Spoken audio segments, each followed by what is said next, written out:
Algo extraño le sucede a un empático justo antes de volverse imparable. Se vuelve silencioso. Pero no es ese tipo de silencio que surge de estar derrotado o de haberse rendido. Es un silencio diferente. Uno de esos donde puedes sentir cómo el aire mismo cambia a su alrededor. Las personas que los conocían antes empiezan a decir cosas como, algo no encaja, ha cambiado, o ya no lo reconozco. Y tienen razón, la persona que tienen delante no es la misma.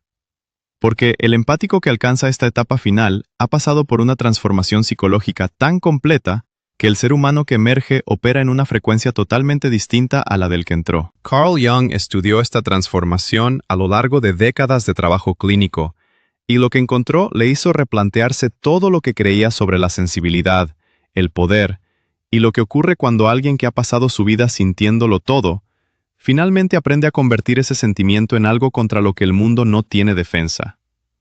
Jung no usaba la palabra imparable a la ligera. Era un psiquiatra, no un orador motivacional. Pero cuando observaba a empáticos que habían atravesado cada etapa del sufrimiento, cada capa de abandono de sí mismos, cada ciclo de entregarse hasta que no quedaba nada, y luego se reconstruían desde ese vacío, reconocía algo en ellos para lo que no encontraba lenguaje clínico adecuado. Estas personas no solo se habían curado, no solo se habían recuperado, se habían convertido en algo que no encajaba en sus categorías existentes.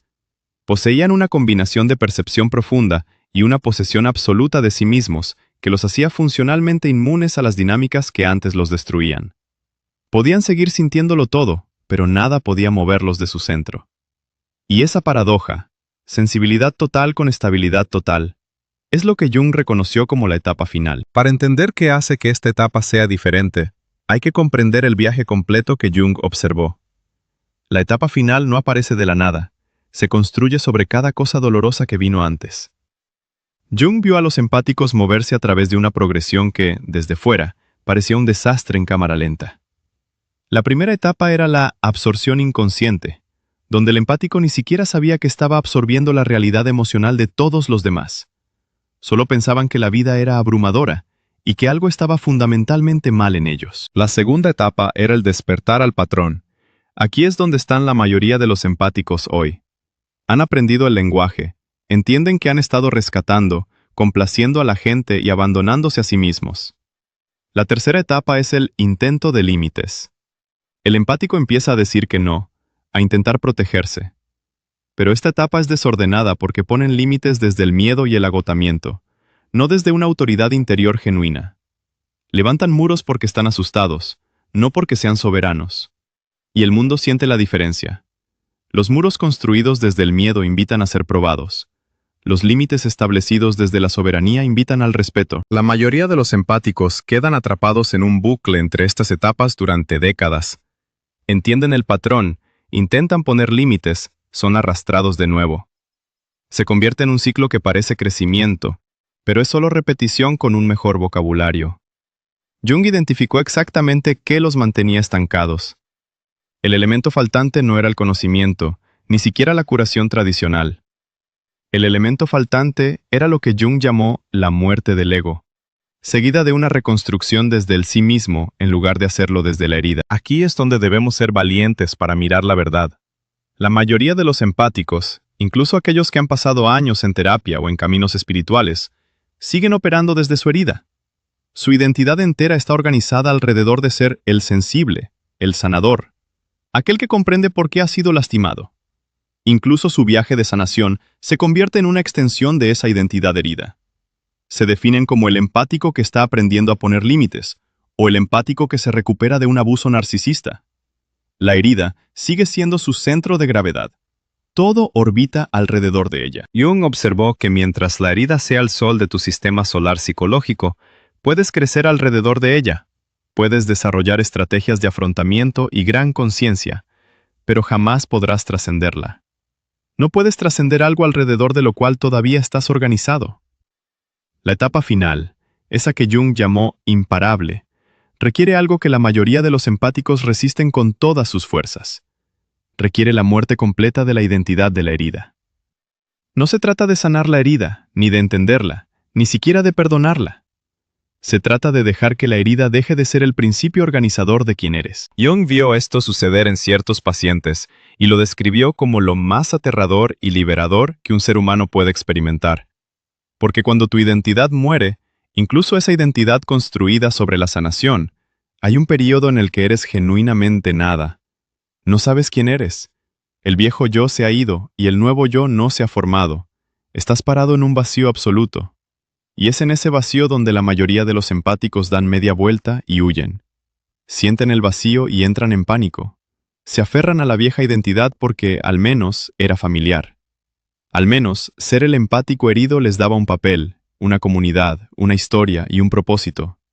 Ser nada no les da nada de eso. Así que retroceden, regresan al bucle de sanación perpetua, regresan a los límites que no terminan de sostenerse y a la identidad que gira en torno a lo que les sucedió. Y nunca alcanzan la etapa final porque alcanzarla requiere tolerar el vacío el tiempo suficiente para que algo enteramente nuevo emerja. Jung llamó a lo que surge de ese vacío el sí mismo con mayúscula, distinguiéndolo del ego que la mayoría de la gente experimenta como su identidad. Cuando la identidad de la herida muere y el empático se queda en el vacío sin retroceder, el sí mismo comienza a organizar la conciencia de una manera completamente diferente. En lugar de una identidad construida sobre la sensibilidad como vulnerabilidad, la identidad se reorganiza alrededor de la sensibilidad como un instrumento de precisión. En lugar de la empatía como una carga, la empatía se convierte en inteligencia pura. En lugar de sentirlo todo como un sufrimiento, sentirlo todo se convierte en una ventaja estratégica. Aquí es donde la transformación se vuelve visible para los demás, y donde la palabra imparable empieza a cobrar sentido. El empático que ha pasado por la muerte del ego y ha permitido que el sí mismo reorganice su conciencia, opera de una manera que es genuinamente difícil de contrarrestar. Sigue percibiéndolo todo. Entra en una habitación y la lee al instante. Se sienta con alguien y ve a través de cada actuación, hasta llegar a la maquinaria que hay debajo. Siente los cambios en la atmósfera emocional antes de que nadie más los registre. Todas sus habilidades empáticas están activas, más afiladas que nunca, porque ya no están distorsionadas por su propio dolor no procesado. Cuando estás ahogándote en tus propias heridas, tu percepción está nublada por tus proyecciones. Pero cuando la identidad de la herida ha muerto y el sí mismo dirige el espectáculo, la percepción se vuelve limpia. Ves lo que realmente está allí, en lugar de ver tu trauma reflejado en cada rincón. Aquí radica la diferencia crítica que hace que esta etapa sea imparable. El empático que ha alcanzado este nivel lo percibe todo, pero no es movido por nada que no merezca su movimiento. Siente el intento de manipulación de alguien y lo registra como un dato, no como un anzuelo emocional. Siente la ira de alguien y la reconoce sin absorberla. Detecta la necesidad de otro y puede elegir la compasión sin ser arrastrado al rescate. Los patrones reactivos automáticos que solían controlarlo han desaparecido. No han sido suprimidos ni gestionados, simplemente se han ido. Y se han ido porque esos patrones eran productos de la identidad de la herida, y esa identidad ya no existe. Ya no queda nada en el interior donde la manipulación pueda engancharse.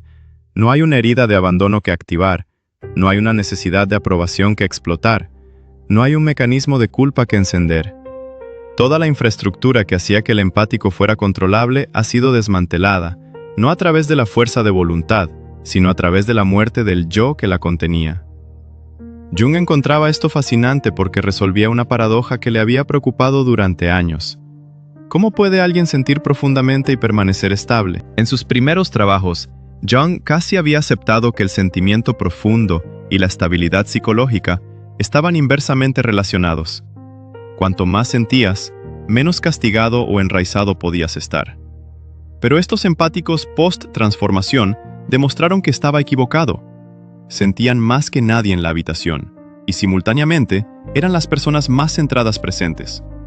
Podían sostener el espacio para el colapso emocional completo de otra persona sin perder su propio centro por un solo segundo. Podían navegar situaciones de alto conflicto con una calma que no era actuada ni forzada, sino genuinamente natural. Simplemente habían superado la reactividad. Se había caído como una piel vieja que ya no le servía. Esto es lo que la gente quiere decir cuando siente algo diferente en un empático de etapa final. La energía que emana de ellos ha cambiado. Hay un peso en su presencia que no estaba antes. No es pesadez, es gravedad. La gente lo siente sin entender a qué está respondiendo. Es la diferencia entre alguien que intenta ser fuerte y alguien que simplemente lo es. Entre alguien que finge calma y alguien que ya no tiene turbulencias internas que ocultar. El empático no se ha vuelto frío, no se ha cerrado. Se ha vuelto tan profundamente él mismo que el caos externo no puede penetrar en su núcleo. Y esa solidez, ese centro inquebrantable, es lo que lo hace imparable. Jung documentó cualidades específicas que surgen en esta etapa, cualidades que operan juntas como un sistema integrado en lugar de rasgos aislados. La primera es lo que describió como autoridad perceptiva. Estos empáticos ya no dudan de lo que ven. En etapas anteriores podían percibir la deshonestidad de alguien, pero inmediatamente dudaban de sí mismos. Tal vez me equivoco, tal vez estoy proyectando. Esa duda se evapora. Cuando perciben algo, confían plenamente en ello, no con arrogancia, sino con la certeza tranquila de quien ha probado su visión miles de veces y sabe que es exacta. Esta certeza absoluta hace que el empático de etapa final sea imposible de manipular mediante el gaslighting. No puedes hacer que alguien dude de lo que ve cuando ha aprendido, a través de años de experiencia dolorosa, que su visión es un instrumento de precisión. Y cuando el sentimiento de culpa no funciona, cuando la manipulación emocional no encuentra dónde anclarse, el manual completo que utilizan los narcisistas y las personas tóxicas se vuelve inútil. El empático ya no es una presa, es un observador soberano. La segunda cualidad es lo que Jung llamó compromiso selectivo. En las etapas anteriores, el empático se entregaba a todos indiscriminadamente o se retiraba de todos por agotamiento. El empático imparable no hace ninguna de las dos cosas. Elige consciente y deliberadamente, sin rastro de culpa. Puede estar en una habitación llena de gente y dirigir su atención empática como un reflector, iluminando solo lo que decide enfocar y dejando el resto en la periferia. No está bloqueando ni cerrándose, es maestría. Del mismo modo que un músico experimentado escucha cada instrumento de la orquesta, pero elige seguir una sola línea melódica, el empático de etapa final percibe cada corriente emocional, pero decide cuál merece su energía activa. Esto significa que ya no se drena en situaciones sociales, porque ha dejado de permitir que cada sentimiento ajeno comande sus recursos internos. La tercera cualidad es la que más sorprende, la ferocidad integrada. Existe el mito de que los empáticos deben ser siempre gentiles. Los empáticos en etapas tempranas suelen serlo porque temen su propia ira. Se les ha enseñado que la rabia es mala, que un buen empático debe ser siempre compasivo. Por eso la reprimen, la tragan y dejan que se convierta en depresión. Pero el empático que ha pasado por la muerte del ego ha integrado su sombra. Ha reclamado su agresividad como algo legítimamente suyo. No es una ira reactiva ni herida, es una ferocidad limpia y con propósito que surge en proporción directa a lo que la situación requiere. Jung observó que estos individuos pueden ser devastadoramente directos cuando el momento lo exige. Pueden cortar la actuación de alguien con una sola frase tan precisa que no deja lugar a la evasión. No son crueles, simplemente son tan exactos que resultan innegables. Esta capacidad de ser fieros, combinada con su percepción profunda, los hace formidables. No se han vuelto malos, se han vuelto completos. Y la totalidad incluye la capacidad de ser feroz para proteger la verdad. Esto nos lleva a la soberanía emocional. Es diferente a la regulación emocional, que implica gestionar algo que intenta desestabilizarte. La soberanía significa que tu estado emocional se origina dentro de ti, no es dictado por las condiciones externas. El empático imparable no entra en una habitación triste y se vuelve triste. Entra, percibe la tristeza por completo, y permanece en el estado emocional que él mismo ha elegido. Puede elegir empatizar, puede elegir compartir el sentimiento, pero es una elección, no una compulsión. Sus emociones le pertenecen a él y a nadie más. Jung reconoció esto como una de las marcas más claras de que la transformación se ha completado. Cuando nada ni nadie puede secuestrar tu experiencia interna sin tu consentimiento, has alcanzado un nivel de libertad psicológica al que muy pocos acceden. La quinta cualidad, y la que Jung consideraba más significativa, es la compasión con propósito. Los empáticos en etapas anteriores practican una compasión indiscriminada. Sienten lástima por todos. Quieren ayudar a todos. Su compasión no tiene filtro, ni dirección, ni límites. Y esto no es una virtud, es una compulsión. Es la incapacidad de tolerar el desafío o el dolor ajeno porque resuena con su propio dolor no sanado. El empático de la etapa final, en cambio, posee una compasión que es vasta y al mismo tiempo precisa. Puede presenciar el sufrimiento sin verse obligado a intervenir. Puede reconocer el dolor de alguien sin sentir la necesidad de arreglarlo. Y cuando elige actuar compasivamente, su acción es efectiva y con límites claros. Ayuda de formas que realmente ayudan, en lugar de hacerlo solo para sentirse mejor consigo mismo frente a la situación del otro. Este cambio de la compasión compulsiva a la compasión con propósito es lo que permite al empático imparable sostener su cuidado a lo largo de toda una vida sin quemarse. No están gastando su energía descuidadamente, la están invirtiendo donde realmente importa. Estas 5 cualidades operando juntas crean al empático imparable. No imparable en el sentido de pasar por encima de la vida sin sentir nada, sino en el sentido de que ninguna fuerza externa puede sacarlo de su centro. Ninguna manipulación puede engancharlo. Ninguna tormenta emocional puede volcar su barca. Ninguna presión puede hacer que se abandone a sí mismo. Se han convertido en lo único que pasaron su vida intentando ser para los demás. Una presencia segura, estable e inquebrantable. Excepto que ahora, esa presencia se dirige primero hacia adentro. Son su propio puerto seguro antes de ser el de cualquier otro. Jung notó algo conmovedor sobre esta etapa. Los empáticos que la alcanzaban a menudo atravesaban un periodo de duelo después. No un duelo por el viejo yo exactamente, sino por todos los años pasados sufriendo innecesariamente. Miran hacia atrás a décadas de entregarse a los demás, décadas de absorber el dolor ajeno, décadas de creer que su sensibilidad era una maldición, y lloran el tiempo perdido. Recuerdan relaciones en las que se quedaron demasiado tiempo intentando sanar a alguien que no quería ser sanado. Recuerdan trabajos que soportaron por sentirse responsables del bienestar emocional de sus colegas. Recuerdan las miles de veces que traicionaron su propia percepción porque alguien les dijo que estaban equivocados. Pero Jung también observó que este duelo era breve, porque el empático imparable tiene una relación con el dolor fundamentalmente diferente. El dolor llega, lo sienten por completo, y luego se mueve a través de ellos y se va. No se queda a vivir en su identidad. Si te reconoces en las etapas anteriores, en ese bucle de intentar y ser arrastrado, Jung querría que supieras algo que puede sonar duro, pero es lo más compasivo que alguien puede decirte. No estás estancado porque no hayas aprendido lo suficiente, ni porque no hayas sanado lo suficiente. Estás estancado porque todavía estás organizado alrededor de tu herida. Tu identidad es el sensible, el herido, el que comprende. Esa identidad se siente como tú, se siente verdadera, pero no eres tú. Es una estructura construida por las circunstancias que te ocurrieron, y puede ser liberada. No es fácil, ni rápido, y requiere pasar por un vacío que te aterrorizará, pero puede ser liberada. En el otro lado de esa liberación está una versión de ti que no necesita límites, porque nada entra que tú no permitas. Una versión que no necesita protección porque no queda nada contra lo que protegerse. Percibes el espectro completo de la experiencia humana con claridad de cristal y respondes con una acción soberana. Esa versión no es una fantasía.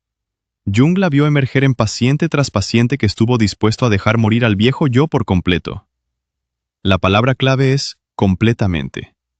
La parte de ti que quiere aferrarse a un fragmento de la vieja historia de víctima es lo que te separa de la etapa final. Lo que te pasó fue real. El dolor fue real. Pero organizar tu vida entera alrededor de ello es una elección que puedes dejar de tomar. Y cuando te detienes, cuando realmente lo sueltas, lo que queda es algo que no tiene nombre, que no tiene historia que defender y que no tiene límites para lo que puede sostener. Eso es ser imparable.